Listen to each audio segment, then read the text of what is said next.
Hello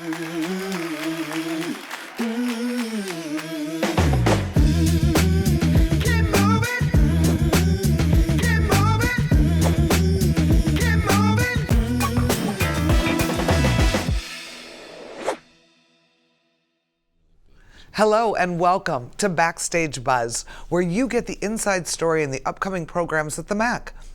Today, I'm excited to share with you the next big event coming to the Cleve Carney Museum of Art in the summer of 2023. Following in the footsteps of our blockbuster Frida Kahlo Timeless exhibition will be the work of pop art sensation Andy Warhol. Take a look.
Here to give us more information about the exciting things to come from this multifaceted exhibition is Curator of the Cleve Carney Museum of Art, Justin Witte.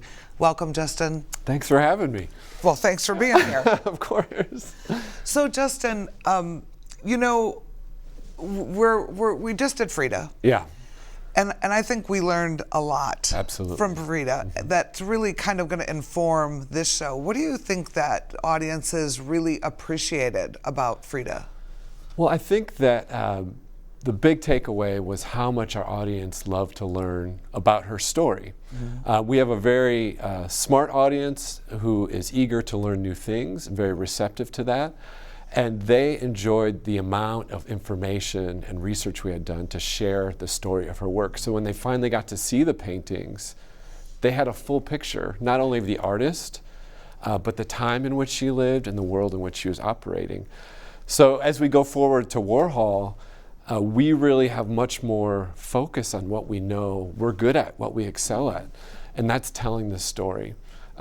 So we, in the moment, are in the midst of, as you know, planning on telling the story surrounding Warhol, but it's a little different. Yeah, and I think the other thing that I noticed that our audiences loved was there are so many different ways to connect with Frida. Absolutely. From the children's area, so you can connect on a younger level, to interactive things where you could take a picture with something, to be outside, but the culture that we were able to weave in, which really will be different with Warhol, but I think there's a way to try to capture the time period and the essence of Warhol that we can help to infuse it. So I think what we found our place and what makes us different, because we're not trying to be the Art Institute, we're not the Art Institute, but what we can do that is really unique and different that people loved is give you this immersive experience that is very unique and different with wraparound programming and educational components and things for young people.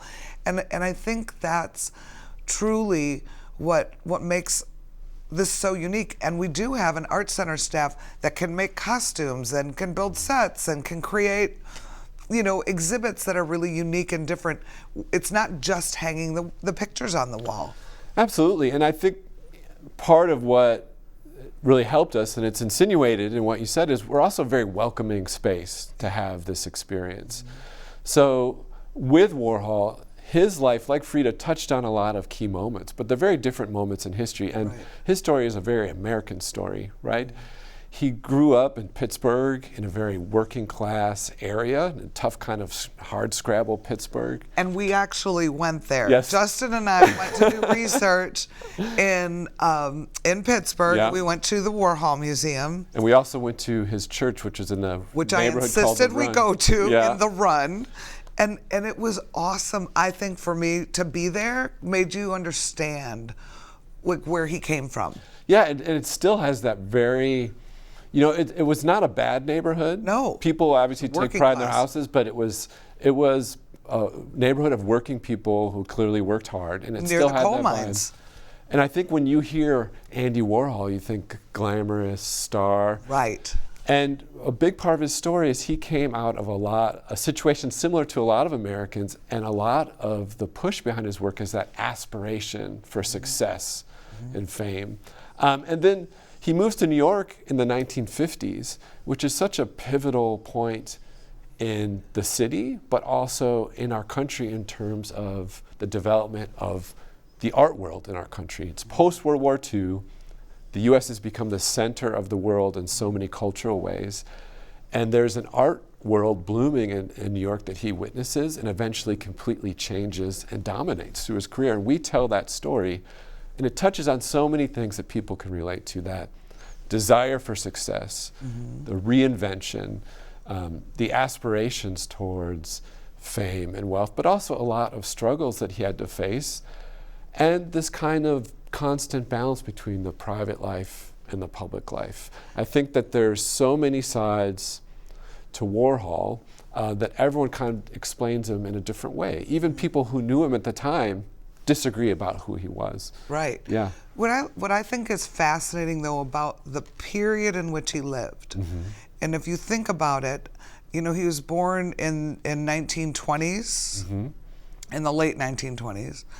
And then what I think is just fascinating to me is his obsession with fame, his interest in fame, but then when you look at what was happening with television, right? Television is exploding, and even think when I grew up, right? You could watch everybody watched the same shows. We didn't have 500 shows to watch. Everybody watched the Andy Griffith Show or this or Dallas. There weren't 1,000 options.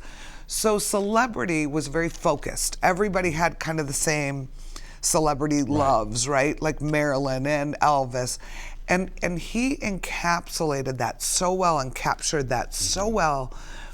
And I think on top of that, you layer that he is trying to achieve the American dream, right, in real life, coming from an immigrant family, first to graduate college, trying to prove himself, and then couples that with what makes people famous. And he has a marketing degree, or a graphic design degree, I should say. So I think that there's something there that just fascinates me in how he was there at the precipice of commercialism, industrialism, all of that kind of putting it all together, but he does it with art and reproducing lots and lots of art. Absolutely. I think that his work in commercial arts, he was a very successful illustrator. Like he was more financially successful as an illustrator than he was much of his life as an artist. And in young, that world, right? And How young, old was like he? when he first moved to New York, so it's from his late 20s on, and he worked hard at it. It wasn't like, oh, he was talented. Right. He understood you have to meet the customer's desires. You have to work hard. You have to know the right people. But I think with Andy, there was always this desire of realizing that there was a type of fame and recognition that came with being a fine artist that wasn't applied to graphic artist or illustrator. And he was drawn to that. And he really pushed himself into that world, but he applied a lot of the lessons he knew from the commercial world. And that included, Andy Warhol did a lot of avant-garde work, a lot of work that pushed the edges of what was known or expected. But he also was always aware of what the public would be interested in, what the audience might be interested in. And he, throughout his career, was always changing and searching for new areas, new avenues. One that could touch on the taste and desire of the public, push it, make it new enough where it's desirable, but still maintain that kind of allure of the new, of the avant-garde. And so unlike Frida, who we talked about, her work was so personal about expressing herself. He was always kind of looking for new ground to cover, new areas to stake out, to see if he might find something interesting, where he could find some success, where he could find some interest, where he could stake claim to it. And really his biggest legacy was he opened up so many avenues in art making, even if that wasn't his intention, from video art to installation art, to really working with multiples as fine art. You know, at the time, at a period in his career, he started printing so many works of his famous works, reprinting with silkscreen, and people wondered, well, will this cut back on the value of the original? The opposite happened. It created more demand, and a lot of artists follow that model today. When he made giant silver balloons to fill a space because it was an easy manufacturable installation, people thought, well, will this kind of cheapen the experience? Well, people loved that immersive installation experience, and it gave freedom to future generations of artists to use everyday materials in creating exceptional spaces. So that's in his work. And then in his life, what you explained about his awareness of celebrity and how he crafted himself to be like he knew the how to artist. Brand. He knew how to create Absolutely. a brand. Which paved the way for today, right? Now everyone is branding themselves, thinking how they can position. He was doing that before everyone. I mean, can you imagine Andy Warhol with a smartphone? Oh, he would just he'd be rule walking the world. around in an Oculus, right? He'd just be like in a virtual world and happy. Yeah. But I think that all these riches gives us an opportunity to really come out with a really fun experience for everybody. Yeah. And it's coming in the summer of 2023, and we had a little preview launch for the press because we wanted everybody to know what we're doing, and more so, we wanted to give everybody time to think about how do they want to connect. Because another great thing about Frida was how the entire community got involved and engaged and did their own things and picked up the ball and ran. Yeah. You know, and I think, you know, at this press launch, I challenge everybody, like, let's have the biggest pop art experience in DuPage County. Let's everybody get on the bandwagon, because if we have all these visitors coming from all over the country, let's take advantage of it and have them experience so many different things and show our creativity everywhere. And it's fun. I think everybody gets super creative. So we had this amazing press launch, and you know what? Here's a clip that we can show you about our press launch. So we invited stakeholders in the community, and we talked about what we were going to do, and then we ended the show with dancers doing a fashion show because he loved fashion. He was also involved in fashion, and some of them were in drag, and it was great fun. And it was done to the song Fame and some songs from Studio 54. And there's Justin. Yeah, we had some renderings of how we're planning the space. So again, we're going to take over the entire art center, but we're actually going to even have more space because Frida, we were during the deep part of COVID. Yeah. We have more flexibility now. So it's going to be well over 10,000 square feet. We're going to have interactive installations like the Silver Clouds, a full historical exhibition. There's going to be a lot to experience in this show. And of course, at the center of it, we have this amazing collection from Bank of America. That is really great, really amazing. 94 original pieces from their collection. So Bank of America is our sponsor, and they had this huge collection that they're giving us. And Justin, what are some of the pieces in that collection that people might recognize? There's our president of Bank of America. Yeah, she's so excited about working with us. Absolutely.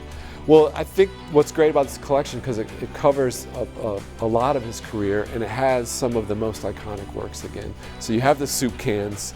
We'll have a number of prints of the soup cans. There's your shopping. I know. There is the Marilyn pieces, Marilyn works, which is so iconic. And it's so important because the painting, that Marilyn Monroe painting, just sold at auction for $200 million. And Warhol's just surpassed Picasso as the most valuable 20th century artists in the world. So we have to get more insurance. Yes, we do. You know what I think is I just like the timing of this is pretty exciting because you have the Andy Warhol Diaries show on Netflix, so everybody can learn a little bit more about him on a different level. But it seems like he's just in the news all the time now. Yeah, he sold the painting. There seems to be a large resurgence of interest in his work. I think in part that relates to what we talked about, how much of his personality foreshadowed contemporary times. But I also think with time, people are able to find meaning in his work that maybe at the time he wasn't so open about. So he was notoriously very coy when it came to talking about his work, because again, he was a master marketer and he knew, well, I don't want to tell you something that you might not want to know about this work because I want you to buy this work. But that at the time people thought, well, maybe that means that there is no content. And going through his writings, looking at the work, looking at his biography, a lot of people now realizing there is a lot of content to this work, and it's very much tied into the world at that time. So like when we were in New York, we saw a show at the Brooklyn Museum, and it had 2 works from his last show ever, and those were all pieces based on the Last Supper. Those works are pretty dramatic, beautiful. They're simple, just the Last Supper, Da Vinci's Last Supper taken from a reproduction, blown up in a silkscreen, printed on bright colors. Now there's a lot of discussion. You know, Andy Warhol at that time was living through the peak of the AIDS crisis, and he was criticized at the time for not addressing it. Well, what could be a stronger way to address it than his last work really focusing on the Last Supper, which is about this moment before death, a reckoning, before that coming together in this community, not knowing who in the community might be responsible for that passing.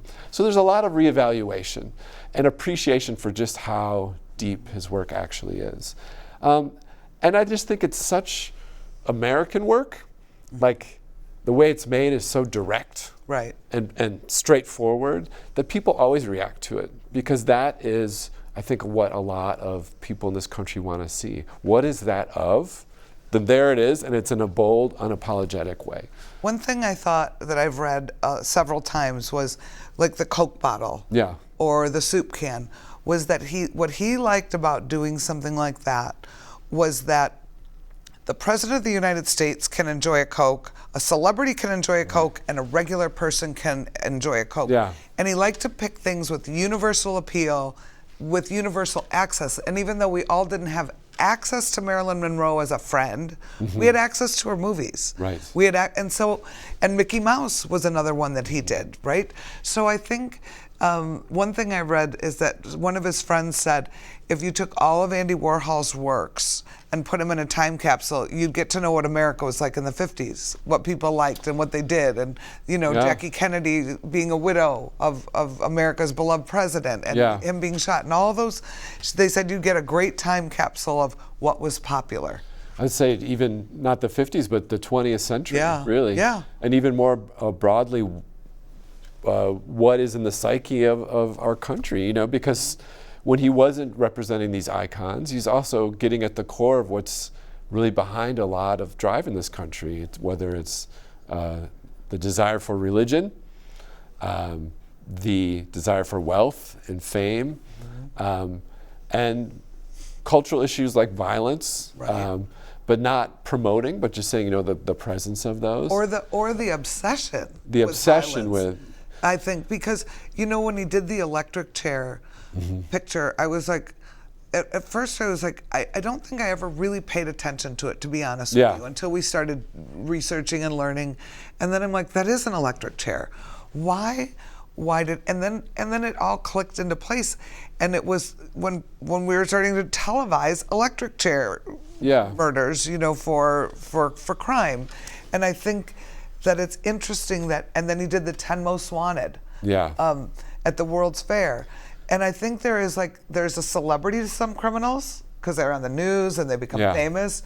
And so I was like, is it that, or is it the American obsession with crime? I don't know. What do you think? I think it's the obsession for sure, and the same way we're obsessed with celebrity. And I think that also when you look at whether it's in his films or his prints or his paintings, a repetition of image also comments on, what is the power of that image when it is so repeated and repeated and repeated? Oh. Does it lose some of the power of the original? And does that comment on how we are so bombarded, even at that time, with images that we were becoming disconnected from the reality that they were based in? So with Marilyn, is it really about Marilyn? Is it about this individual, this person? Or is it about this persona? Which also relates to Andy, because it's hard to get through that surface of who he really was. And so we treat celebrities that way, but then also tragedy, right? If it's just the same. Are we really seeing it? Or after a week of it, after a month of it, after a lifetime of it, are you just like, well, that's just another part. That's that right. category. And so that goes back to how there really is this intelligence in his work, that it's not just a blank mirror. It's a critical mirror back on society in some ways.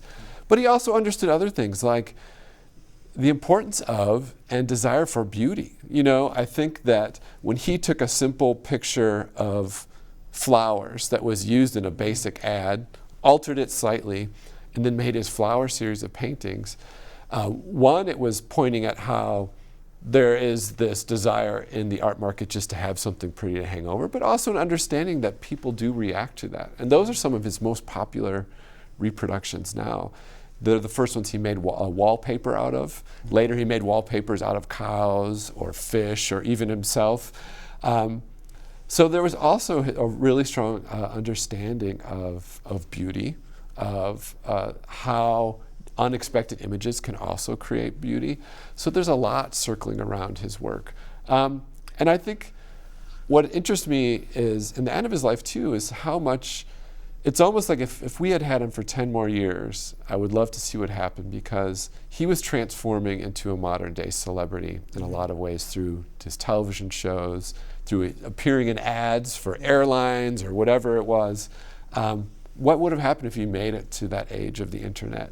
Oh boy. Well, one thing that I think is interesting that we hope to recreate is he used to do screen tests in his factory, and he'd invite famous people or unfamous people to come to his studio, and he would film them and say, just look in the camera and don't blink, don't move. And we saw some of those videos, and I used to think, like, oh my gosh, what are you going to look at? Just a person staring in the camera. But they would do really interesting things, or the way they look down, and then I realized it's almost like a live portrait. Because you get a little more glimpse of this person. So will there be anything like that at the show? Yeah, absolutely. With his film and video side? One aspect of our the exhibition that we're creating, there will be an interactive element where people can sit for a live screen test, and then we'll be able to view those of others. And not only do people do interesting things, but when you sit down, you realize how hard it is to sit still for 3 minutes. I couldn't just do stare it. at the camera. I couldn't do it. Yeah. And I love that idea of the living portrait, because again, it's going back to a basic idea at the foundation, like of a lot of his work, a basic idea of the canon of artwork, but then adding a contemporary modern twist. And ultimately you get to the same place. You get to the idea of, you get a sense that you're really experiencing this person. Right. And sometimes it's even uncomfortable in an interesting way, because there's more of a sense that you're staring at someone. But there's a lot. There's so much that we're going to share from his videos. I also want to point out that although we have this great collection of 94 works from Bank of America, we also have over 200 works from our own collection that we'll be showing, including over 157 photos of his own personal collection. These are Polaroids, some that he made in preparation for silkscreens, others that he was just documenting day to day.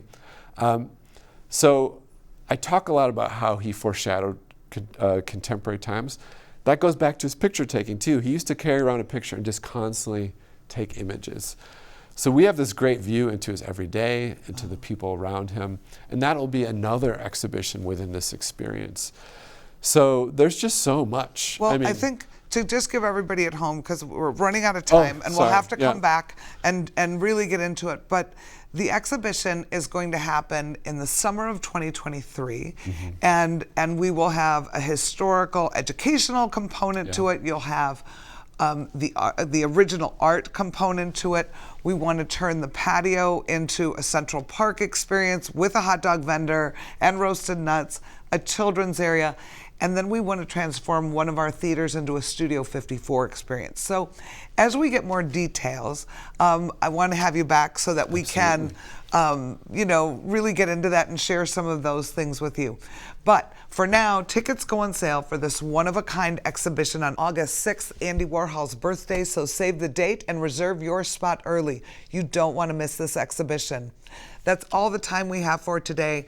Thank you for coming on the show, Justin, and I can't wait to have you back where we can share more details. It went so fast.